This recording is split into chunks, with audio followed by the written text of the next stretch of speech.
Madam, আপনি যাবার পরপরই পুলিশ এসেছিল। ওরা বলেছে পেশেন্টের জ্ঞান ফিরলে ওরা পুলিশ হাসপাতালে নিয়ে যাবে। ও এই সেই আহত লোক? জি স্যার। ওনাকে কোন ডাক্তার দেখছেন? উনি। আপনি ওনাকে দেখছেন? জি। আপনার মাথা থেকে ব্লিডিং হচ্ছে। হ্যাঁ, বুঝতে পারছি না আমি। ঘাত পেলেন কি করে? বুঝতে পারি না একদম, মানে কখন কোথায় কিভাবে। এক্সকিউজ মি প্লিজ, সিস্টার ব্যান্ডে নিয়ে আসো তো।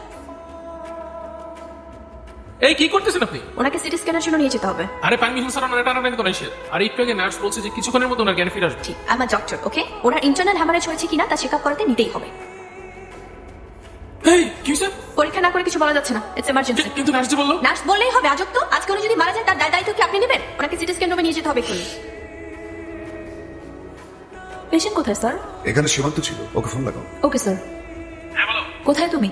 পেশেন্টকে সিটি স্ক্যানের জন্য সাততলা নিয়ে যাচ্ছি। পেশেন্টকে সিটি স্ক্যান করার জন্য সাততলায় নিয়ে যাচ্ছে? সাততলা তো আন্ডার কনস্ট্রাকশন, ওখানে তো সিকিউরিটি রুম ছাড়া কিছুই নেই। আর নিচতলাতেই সিটি স্ক্যান করা হয় স্যার। হোয়াট?